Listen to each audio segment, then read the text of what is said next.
Hi guys, welcome back to my channel, Cooking It Up with Roux. Today what I'm going to be making is my chicken blend with seafood gumbo. I'm going to go step by step with you guys. You want to get you a pan, a boiling pan big enough for the gumbo.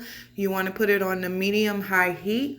Bring the oil. You're just putting enough oil in the bottom of the pan to cover the pan so that you can prepare to sear or cook whatever meat you're going to be adding.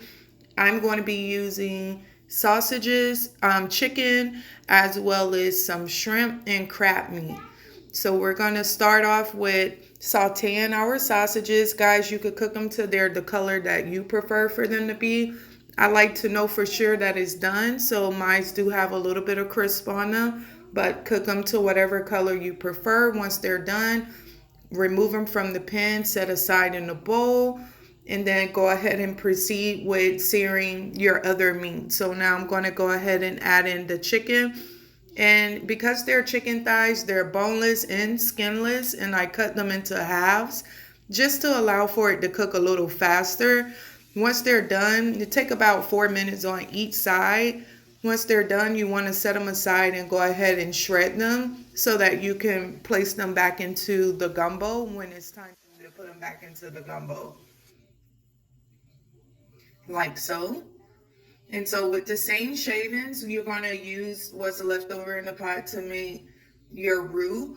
Now to make the roux, you want to use maybe about a cup to 1.5 cup of flour. It really depends on how large of a gumbo you're trying to make. I'm feeding the size of at least six people, so mine is a little bit bigger. You can always alter it as necessary.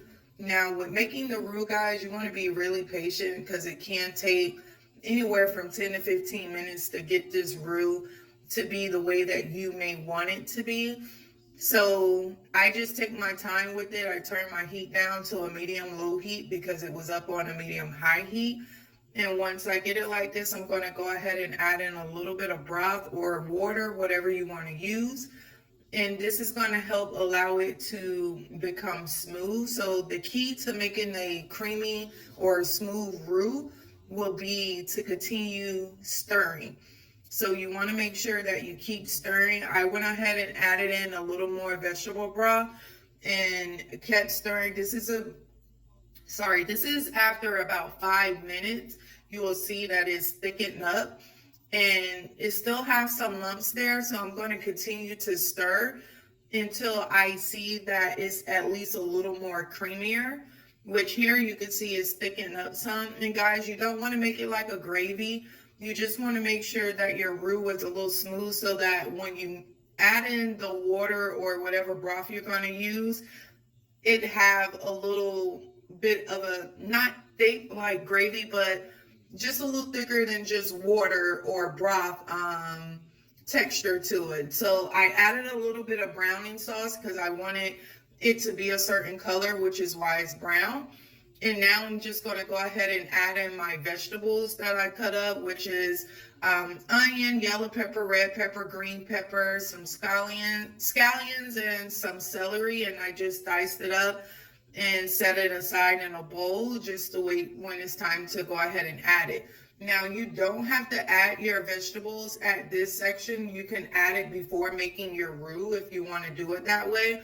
But honestly, there's no certain order to a certain extent on when to add in certain things. So I just sauteed these down a little bit within the roux.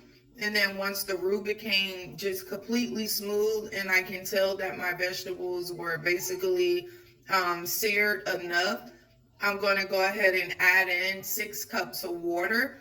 I added in 3 cups at a time and then stirred, and then add in another 3 cups and then stirred.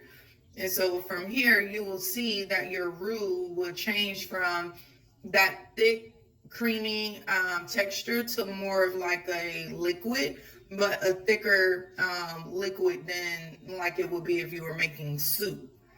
So now I'm going in with the last 3 cups. And again, guys, just continue to stir. This is going to help keep your roux smooth and prevent from having lumps of flour or anything like that floating in the mixture. So now I'm going to go ahead and add in my meats. I'm adding them in one by one, no particular order, guys. I added in the shredded meat first, then stir. Then I'm going in with my sausages. Then I'm going to stir. And then I'm going to go ahead and add in my crab meat, which I'm using wild caught crab meat that you can find at Publix if you guys have a local Publix. If not, you can use a whole crab and just throw it in there if you like, your preference.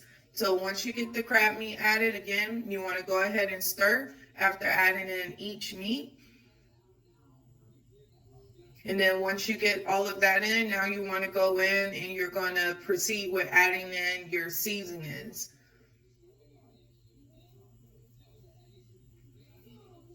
So now we're going in with the tomato paste.